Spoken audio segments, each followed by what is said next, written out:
하나님 말씀 보도록 하겠습니다. 누가복음 21장에 있는 말씀 5절부터 9절까지 한 절씩 교독할 때 제가 먼저 5절 읽도록 하겠습니다.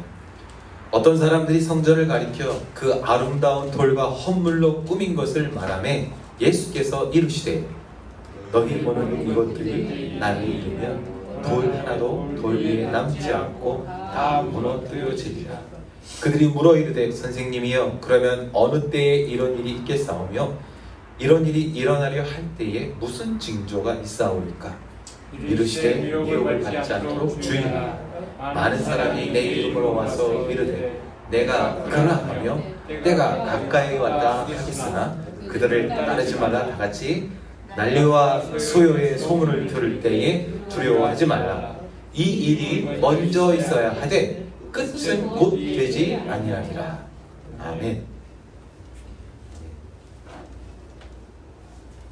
혹시 여러분 글렌데일 가는 그 5번하고 그 할리우드 101번 프리웨이 중간쯤에 있는 그리피스 파크 한번 가보셨는지요? 그리피스 파크 안에 그리피스 천문대라고 있는데 저는 그리피스 파크에 참 많이 가봤고 그리피스 천문대 언제 갔나 생각했더니 제가 아마 예전에 한 2번 갔던 기억이 있습니다. 거기가 보니까 영화의 단골로 등장하는 LA에서 제법 유명한 명소에 속하더라고요. 분위기가 꽤 좋은데 더욱 놀라운 사실이 하나 있습니다. 그리피스 천문대가 공짜라는 거예요. 100년 동안.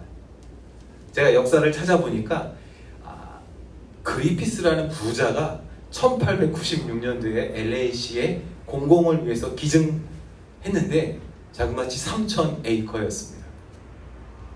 천문대를 만들기 위해서 그 후에 이 그리피스라는 이 미스터 그리피스가 그 당시 액수로 10만 불을 추가로 기부했다고 해요. 그러면서 그가 남겼던 말이 대중들이 과학을 쉽게 접하게 하기 위해서 내가 이렇게 기부합니다 했대요.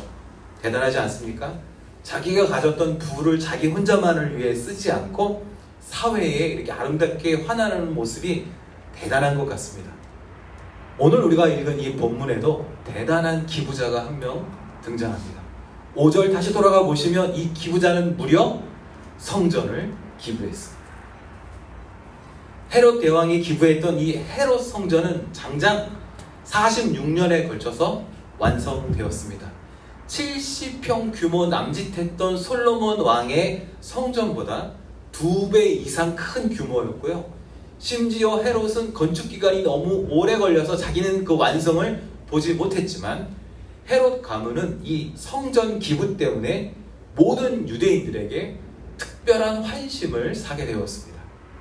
그 당시 헤롯이 사용했던 돌들과 목재가 얼마나 큰 규모였던지 그 당시에 그 세계의 그 로마 제국 사이에 존재했던 신전들 중에 3등 안에 꼽히는 그런 규모였다고 합니다.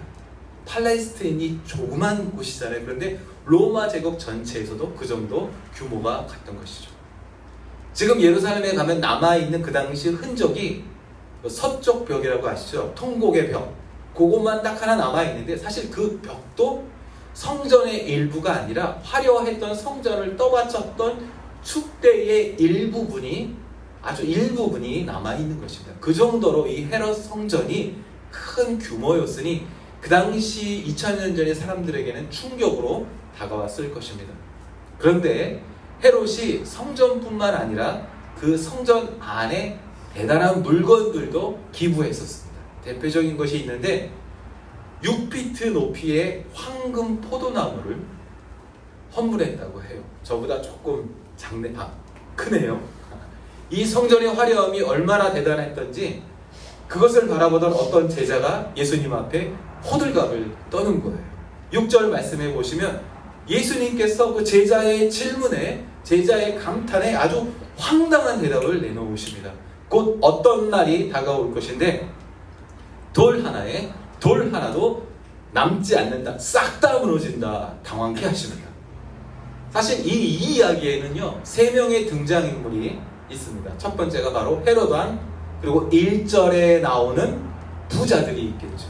그리고 2절에 한 명 더 어떤 가난한 과부가 등장인물입니다. 역사적 문헌을 확인하면요 그 당시 성전에 헌금함이 13개가 있었대요. 7개는 모든 이스라엘 성인 남자가 드려야 했던 2분의 1세겔, 반세겔의 성전세, 그리고 나머지 6개는 성전 유지비와 가난한 사람들을 위한 구제 헌금함이 성전 곳곳에 배치되어 있었습니다. 그 모습이 슬라이드를 보시면 위아래 어떤 그렇게 이렇게 나팔처럼, 항아리처럼, 그리고 그 재질이 구리였습니다. 금속이었습니다. 그러다 보니까 동전들이 떨어지는 소리를 통해서 이 사람이 대충 얼마를 헌금했는지 가늠할 수 있었다고 합니다. 슬픈 이야기는 부자들이 자기가 많이 드린다는 것을 이렇게 드러내기 위해서 일부러 성전 뜰에서 잔돈으로 바꾸었다는 이야기도 전해지고 있습니다.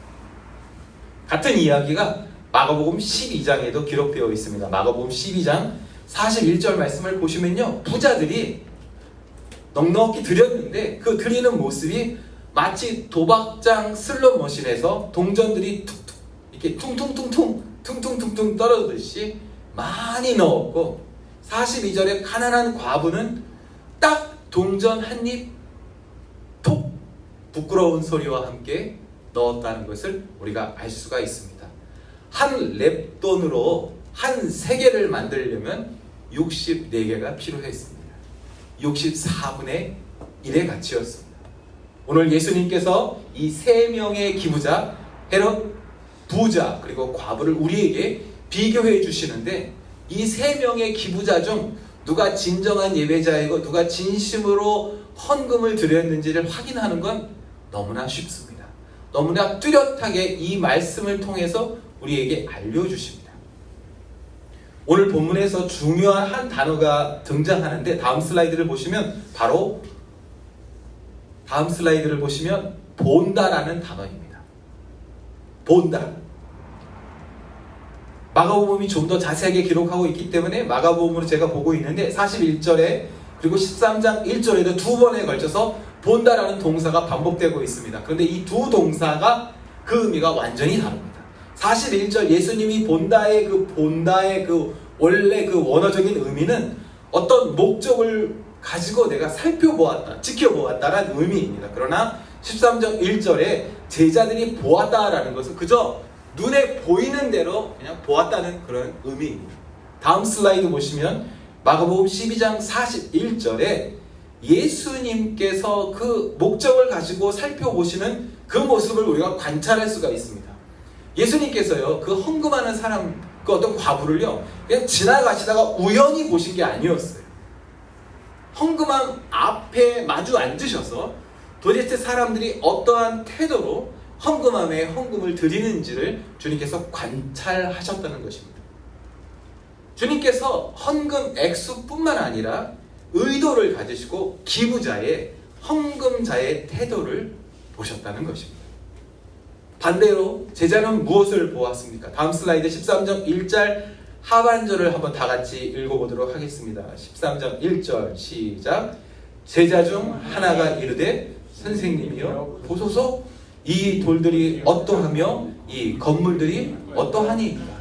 이 제자의 질문을 보면 이 제자가 오히려 예수님에게 뭘 보래요.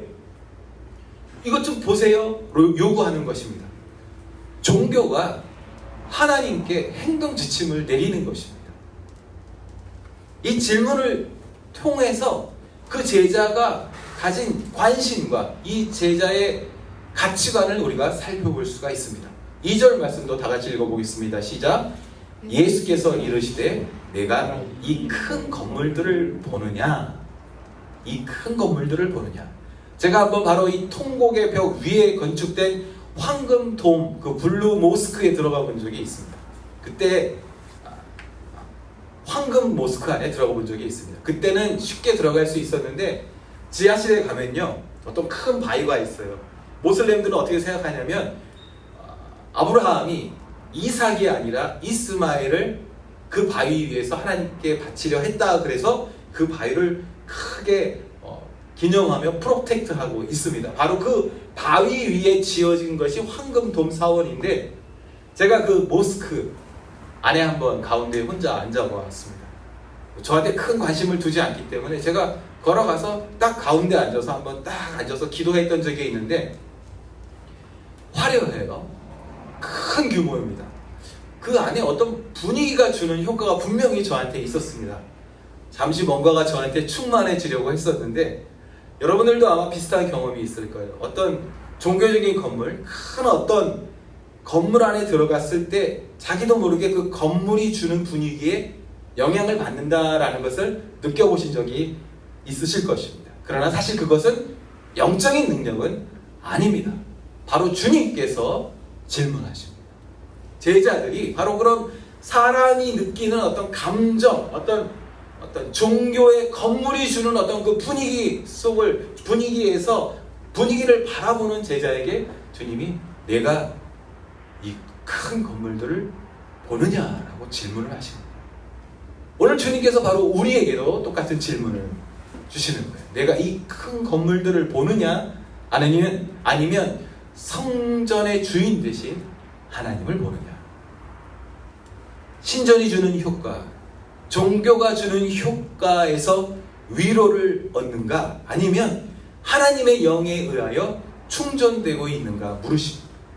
수많은 사람들이요 화려한 성전과 신비해 보이는 성물에 화려한 언변과 다양한 프로그램과 완벽한 그 건물 그것에 현혹되고 있습니다. 예수님에 대한 설명이 넘쳐나고 있지만 실제로 그분을 경험하지는 못하고 있습니다. 수많은 군중들이 예수님을 따라다니기는 하지만 실제로 그분의 옷자락을 만지는 사람은 극소수입니다. 저는 오늘 이 자리에 참석한 우리 모두가 바로 그 극소수가 되시기를 축복합니다. 하나님께서 우리에게 다시 물으십니다. 내가 이 큰 건물들을 보느냐 아니면 이 건물을 헌금한 헤롯을 보느냐. 하나님은 우리의 헌금이 아니라 헌금자 사람을 보십니다. 헌금의 액수는 그 사람의 형편에 따라서 목적에 따라서 사람이 정할 수 있겠지요. 그러나 하나님이 보시는 것은 외모가 아니라 사람의 중심입니다. 하나님께서 나의 많은 소유 중의 일부를 많이 들여서 하나님을 감동시키려는 것이 아니라 나를 드리는 사람이 하나님 앞에 가장 큰 기부자임을 주님 앞에 다시 한번 깨달을 수 있기를 축복합니다. 사실 예수님께서 성전에 대하여 말씀하신 에피소드가 이번이 처음이 아니었습니다. 예수님께서 예루살렘 입성하실 때 사람들이 환영하며 호산나 호산나 어린 나귀를 타신 예수님을 환영했을 때 그때 의외의 상황이 발생합니다. 예수님이 우셨어요. 사람들이 크게 환영할 때 예수님이 우셨습니다. 예수님이 우셨다는 기록이 한 번 더 나타나는데 그때가 바로 나사로가 죽었을 그 에피소드입니다. 그만큼 죽음처럼 답답한 성전 이 예루살렘의 모습이 예수님을 울게 만들었던 것입니다. 누가복음 19장으로 돌아가 보겠습니다. 누가복음 19장 41절 말씀부터 한번 다 같이 읽어보겠습니다. 가까이 오사 성을 보시고 우시며 이르시되 너는 오늘 평화에 관한 일을 알았더라면 좋을 뻔하였거니와 지금 내 눈에 숨겨졌도다. 무너질 날이 곧 이를지라 하십니다. 이 말씀을 보시면요 예루살렘 성이 평화를 모른다고 무언가 굉장히 답답해 하십니다. 예루살렘이라는 말의 뜻이요 평화의 기초라는 의미가 있습니다. 예수님의 이 큰 답답함이 무엇 때문인지 우리가 알 수가 있습니다. 이름은 평화였지만 이제 그 기초가 곧 파괴될 것을 아시는 주님께서 그것을 바라보시며 우셨던 것입니다. 이름값도 못하는 성전에 들어가셔서 장사치들을 쫓아내 버리십니다. 장사치들을 쫓아내 버리시는 것도 이번이 처음이 아니었습니다.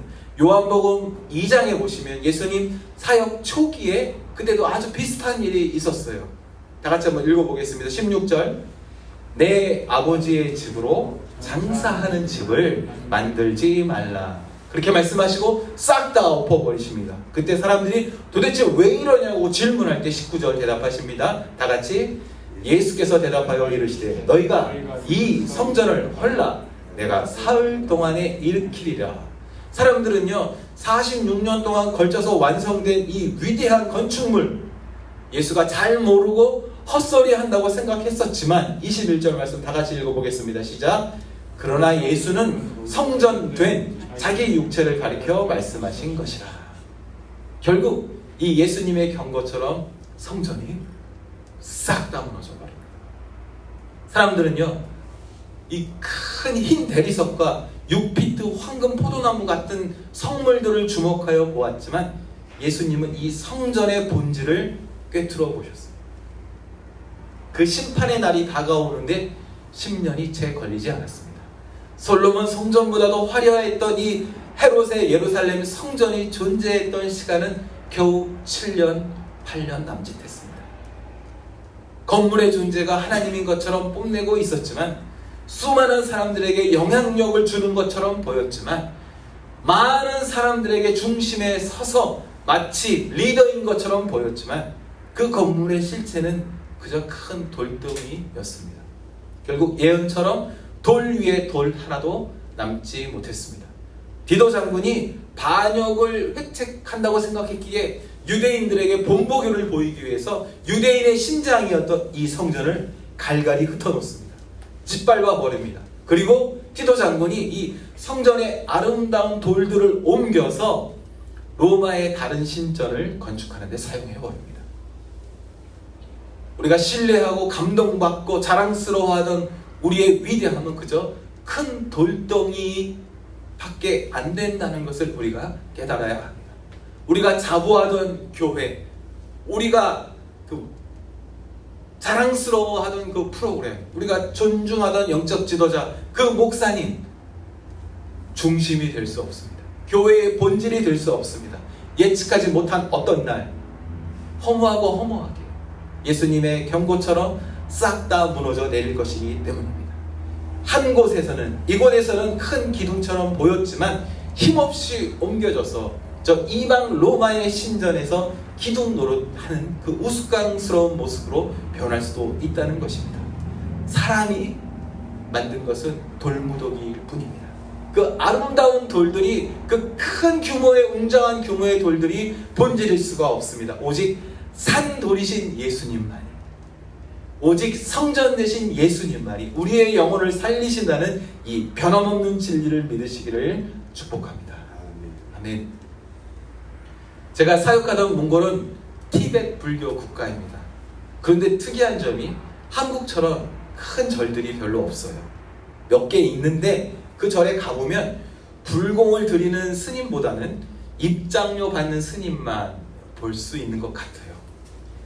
신앙 때문에 세워진 절이라고 보기보다는 돈을 받고 복을 파는 듯한 스님들, 그렇게 저에게는 보였던 것 같습니다. 그렇다면 우리의 교회들은 어떻습니까?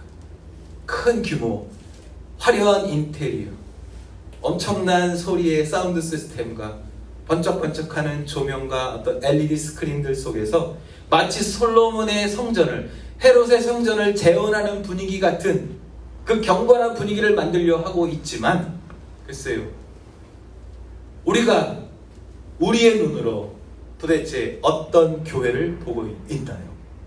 예수님은 그 헌금이 아니라, 그 성전이 아니라, 그 성물이 아니라 바로 헌금자 사람을 보셨습니다.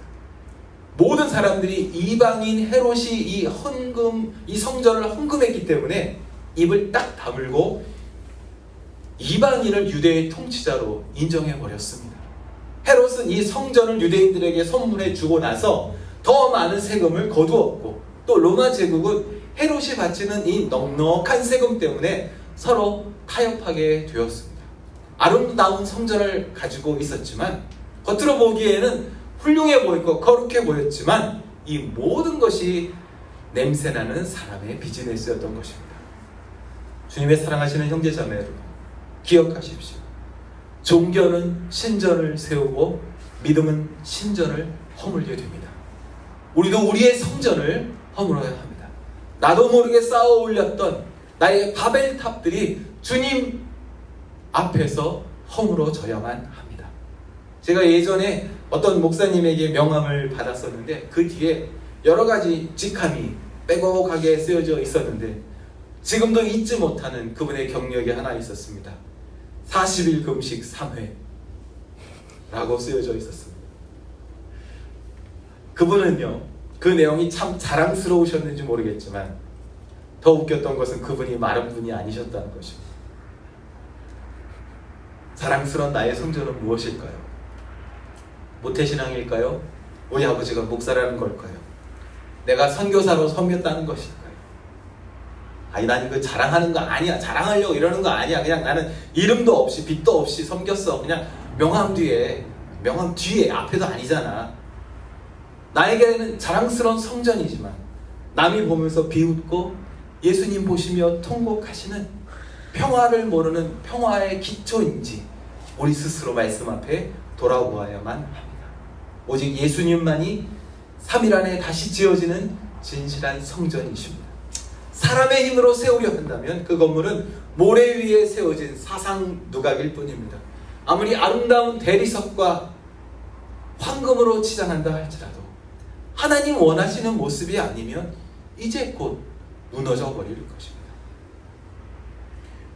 제가 예전에도 한번 말씀드렸죠. 몽골은 집 짓기 전에 설계도를 그리는 것이 아니라 집 짓고 나서 건축허가 받을 때 설계도를 그린다라는 말씀 드렸습니다. 그만큼 원칙대로 일을 진행하기가 힘든 곳입니다. 그러나 우리가 비웃는 이 일들이, 이 비슷한 일들이 우리들의 교회에서도 발생하곤 합니다. 정확한 설계도인 하나님의 살아있는 말씀이 버젓이 있는데도 일단 짓는 것입니다. 그리고 나중에 그 성경을 건물에 맞게 짜집기 하는 것이죠. 그러나 우리가 발견하는 것은 성막을 짓던 법궤를 만들던 거룩한 물건들을 만들 때마다 하나님은 항상 디테일하게 그 설계도를 직접 설명하셨습니다.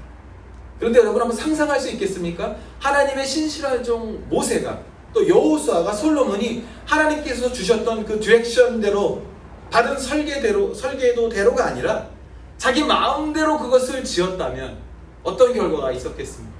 상상할 수가 없습니다. 그러나 슬프게도 현재 우리 수많은 성전들이 설계도 없이 자기 마음대로 지어지고 있다는 것입니다. 오늘 이 시간 우리 삶 속에도 우리가 하나님 말씀 앞에서 우리 마음대로 쌓아 올렸던 바벨은 무엇인지 발견할 수 있기를 축복합니다. 마지막으로 한 구절을 더 살펴보겠습니다. 3절 말씀인데 우리 한번 다 같이 한번 이거 좀 3절 4절 말씀 읽어보겠습니다. 시작. 이르시되 내가 참으로 너희에게 말하노니 이 가난한 과부가 다른 모든 사람보다 많이 넣었도다. 저들은 그 풍족한 중에서 헌금을 넣었거니와 이 과부는 그 가난한 중에서 자기가 가지고 있는 생활비 전부를 넣었느냐. 하나님께서 가장 기뻐하셨던 헌금은요, 헤롯 부자도 아니고요, 오직 과부의 전부 한 동전이셨습니다. 하나님께서 가장 기뻐하셨던 성전도 다윗의 임시 텐트였습니다. 다윗이 경황 없이 급하게 마련했던 아주 평범한 텐트에서 하나님은 가장 강력하게 그분의 임재를 나타내셨습니다. 주님의 사랑하시는 형제자매 여러분, 우리가 보고 있는 이 성전은 다 파괴되어져야 합니다. 버텨도 이제 곧 파괴될 것입니다.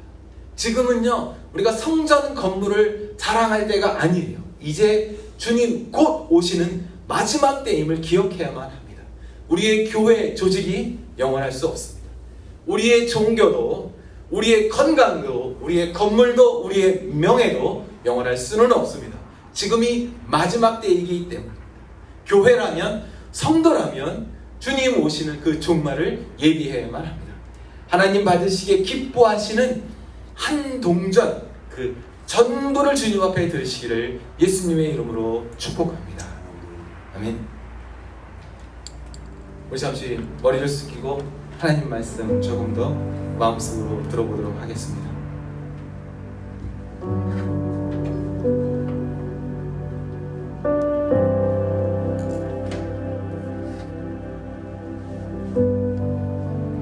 말씀을 준비하며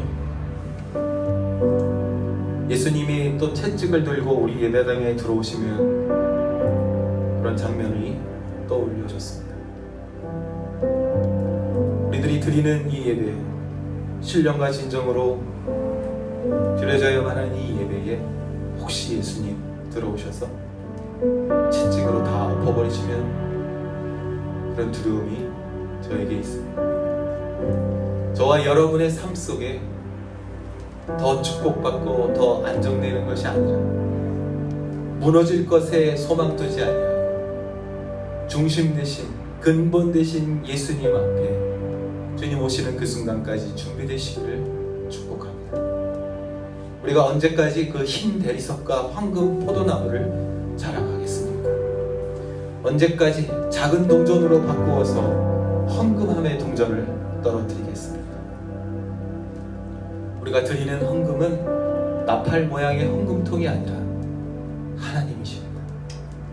하나님은 액수에 관심이 없으셔요. 헌금하는 그 사람의 태도에 관심이 있으십니다.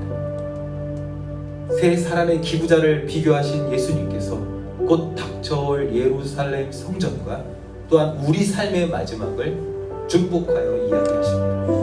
우리 모두 무너지는 육체입니다. 우리의 건강이 단단해 보이지만 결코 영원하지 않습니다. 예측할 수 없는 일들이 우리 삶에서 우리를 기다리고 있기 때문입니다. 주님 오시는 그날 큰 기쁨으로 그분을 맞이할 수 있기를 다시 한번 축복드립니다.